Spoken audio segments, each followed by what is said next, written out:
घूसखोर पंडित पर चला दिल्ली हाईकोर्ट का हंटर। हाईकोर्ट ने फिल्म से जुड़ी प्रचार सामग्री हटाने का दिया निर्देश। मायावती ने फिल्म को बताया जातिवादी, केंद्र सरकार से की बैन की मांग। घूसखोर पंडित पर लखनऊ में एफआईआर दर्ज, धार्मिक भावनाएं भड़काने का आरोप।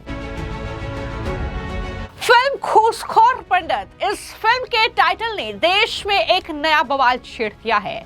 अब दिल्ली हाईकोर्ट ने इस फिल्म पर बड़ा आदेश दिया है। दरअसल बड़ी खबर यह है कि दिल्ली हाईकोर्ट ने इस फिल्म से जुड़ी प्रचार सामग्री को हटाने के लिए कहा है, जिसके बाद फिल्म के निर्देशक नीरज पांडे ने आपत्तिजनक फिल्म का नाम घूसखोर पंडित और उससे जुड़ी सभी प्रचार सामग्री को सभी प्लेटफॉर्म से हटाने की घोषणा भी कर दी है। यानी दिल्ली हाईकोर्ट का हंटर इस विवादित फिल्म पर चला है।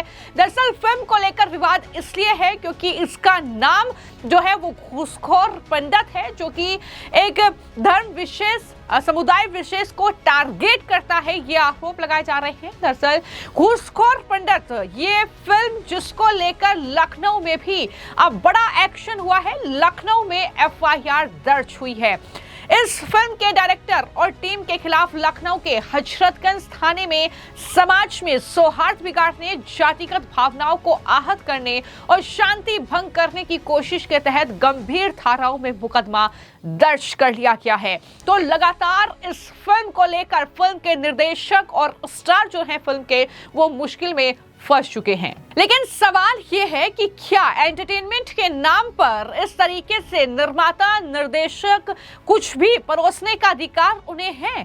क्या किसी समुदाय, धर्म विशेष की भावनाएं और गरिमा को ठेस पहुंचाने का ठेका बॉलीवुड के इन निर्माता, निर्देशकों और अभिनेताओं ने ले लिया है? ये सवाल लगातार उठ रहे हैं क्योंकि इससे पहले भी कई ऐसे फिल्में, कई ऐसी वेब सीरीज सामने आई है जहां पर ऐसा लगता है कि जानबूझकर एंटरटेनमेंट के नाम पर धार्मिक भावनाओं को ठेस पहुंचाने का काम किया जा रहा है। दरअसल मनोज बाजपेयी स्टारर ये फिल्म घूसखोर पंडित, जिसे नीरज पांडे ने निर्देशित किया है, कहानी एक भ्रष्ट पुलिस अधिकारी अजय दीक्षित की है, जिसे पंडित उपनाम से जाना जाता है। टाइटल घूसखोर पंडित को ब्राह्मण समुदाय के खिलाफ अपमानजनक और सामूहिक बदनामी करने वाला बताया गया है।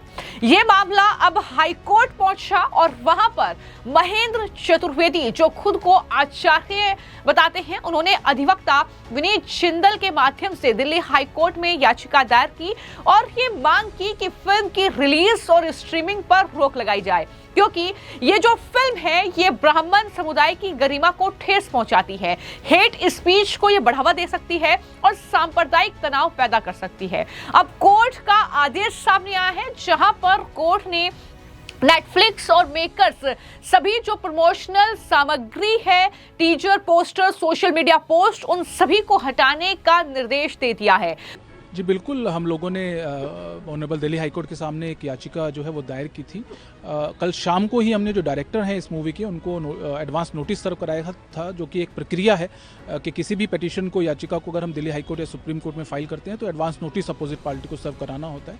और उसके बाद ही आज सुबह ये स्टेटमेंट आया है जो डायरेक्टर है उनका, कि हम लोग वो लोग बेसिकली के जो नाम है, टाइटल है, उसको विड्रॉ कर रहे हैं जो ऑब्जेक्शनेबल है। और टाइटल के में जो जिस तरीके से घूसखोर शब्द का प्रयोग एक वर्ग विशेष के लिए किया गया था, वो बिल्कुल डेफेमेटरी साफ साफ दिखता है और टारगेट करने की कहीं ना कहीं बात लगातार सामने आ रही थी और हम लोग इसी को लेकर ऑब्जेक्शन कर रहे थे।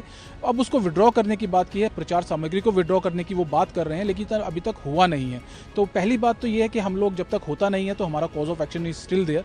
दूसरी बात ये है कि जब आप टाइटल की बात करते हैं तो कहीं ना कहीं उसके कंटेंट के ऊपर भी ऑब्जेक्शन आता है। और हमारी याचिका में एक प्रेयर हमारी ये भी है कि क्योंकि OTT प्लेटफॉर्म की जो प्रक्रिया है कि वहाँ जो पिक्चर या कोई प्रोग्राम जो अपलोड होता है वो विदाउट एनी वेरिफिकेशन होता है, कोई कंट्रोलिंग अथॉरिटी नहीं है उसको लेकर। तो हमने ये मांग की है इन्फॉर्मेशन ब्रॉडकास्टिंग मिनिस्ट्री को, हमने पार्टी बनाया है अपनी याचिका में और हमने ये मांग की है कि इस मूवी का जो कंटेंट जब आप एयर करें या OTT प्लेटफॉर्म अपलोड करें उससे पहले इसको वेरीफाई किया जाए, क्योंकि जो टाइटल है वो अपने आप में इतना ऑब्जेक्शनेबल है तो कहीं ना कहीं उसके कंटेंट के ऊपर भी सवाल खड़ा होता है। और ऐसा कोई भी कंटेंट उसमें ना हो जिससे कोई वर्ग विशेष, जैसे कि हम ब्राह्मण कम्युनिटी की यहाँ बात कर रहे हैं लगातार, कैसे टारगेट किया गया इस टाइटल में ही, तो कहीं ऐसी ही चीज़ कंटेंट में ना हो, ये बहुत बड़ा सवाल यहाँ पे खड़ा होता है। और समाज के अंदर जो बांटने की बात लगातार हम लोग करते रहे हैं, चाहे वो हम सनातन की बात करें, हिंदुओं की बात करें, इस तरीके की चीज़ें आती रही हैं। और ये सोशल मीडिया ऐसे OTT प्लेटफॉर्म लगातार इन चीज़ों को लेकर सामने आते रहे हैं, तो इस चीज़ के ऊपर देखना बहुत ज़रूरी है। और मुझे आशा है कि सोमवार को इस मामले की सुनवाई भी है, और मुझे आशा है कि डायरेक्शन जो है दिल्ली हाईकोर्ट जरूर इसमें इशू करेगा। और आज जो स्टेटमेंट आया है वो कहीं ना कहीं इस बात को भी दर्शाता है कि डायरेक्टर इस मूवी के जो है वो इस बात को मानते हैं कि उनसे बहुत बड़ी गलती हुई है, परंतु गलती को लेकर कोई माफ़ी भी नहीं मांगी गई। तो ये एक और जो कॉज है हमारा पिटीशन में भी है। मुझे लगता है कि डायरेक्शन जो है वो सोमवार को जरूर इशू होंगी, और कॉज ऑफ एक्शन हमारा जो है वो अभी भी बिल्कुल यहाँ पे है। कोर्ट ने फिल्म की पूरी रिलीज पर हालांकि रोक नहीं लगाई है, लेकिन प्रचार सामग्री हटाने का आदेश जरूर दिया है।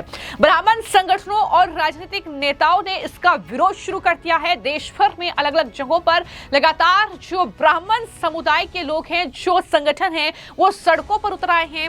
हालांकि जो मेकर्स हैं, निर्देशक जो है नीरज पांडे, उन्होंने बयान जारी करते हुए कहा है कि फिल्म पूरी तरीके से काल्पनिक है, किसी जाति समुदाय से नहीं जुड़ी हुई है। उन्होंने कोर्ट के निर्देश के बाद भी सभी प्रचार सामग्री हटाने की घोषणा कर दी है। लेकिन इसी फिल्म को लेकर अब बसपा प्रमुख मायावती जो है वो घूसखोर पंडित के खिलाफ, इस फिल्म के खिलाफ उन्होंने मोर्चा खोल दिया है। उन्होंने एक्स हैंडल पर पोस्ट किया और कहा कि फिल्म के नाम को जातिवादी और अपमानजनक मायावती ने बताया। इस पर प्रतिबंध लगाने की मांग मायावती कर रही है। उन्होंने कहा कि फिल्म में पंडित शब्द का नकारात्मक इस्तेमाल ब्राह्मण समाज में भारी रोष पैदा कर रहा है। तो इस तरीके से कहीं ना कहीं अब तमाम नेता, अभिनेता इस पर प्रतिक्रिया दे रहे हैं। दिल्ली हाई कोर्ट ने तो बड़ा एक्शन ले लिया है, जहां पर ये सारी प्रचार सामग्री फिल्म से जुड़ी हुई वो हटानी पड़ेगी। लेकिन फिल्म पर बैन लगे, ये मांग लगातार हो रही है ब्राह्मण समाज की तरफ से। केंद्र सरकार इस पर क्या फैसला लेगी ये देखना होगा। लेकिन फिलहाल जो है कहीं ना कहीं फिल्म के टाइटल को लेकर बवाल है। तो क्या फिल्म का टाइटल बदला जाएगा, इसको लेकर भी कहीं ना कहीं जो है लगातार सवाल उठ रहे हैं। और इस फिल्म को जिस तरीके से बनाया गया है, निर्देशक रितेश शाह पर समाज की छवि धूमिल करने का आरोप लग रहा है। नेटफ्लिक्स की चुप्पी हालांकि अब तक कायम है, उन्होंने कुछ भी नहीं कहा है, कोई आधिकारिक बयान इसको लेकर सामने नहीं आया है। लेकिन सभी की निगाहें कोर्ट और केंद्र सरकार के अगले कदम पर अब टिकी हुई है कि किस तरीके से इस फिल्म को लेकर बवाल बढ़ेगा और क्या फिल्म पर बैन लगेगा या फिल्म का टाइटल बदला जाएगा। इस फिल्म को लेकर जिसका टाइटल, जिसके पोस्ट आपने देखी होगी, क्या राय है आपकी, जरूर बताइएगा। धन्यवाद।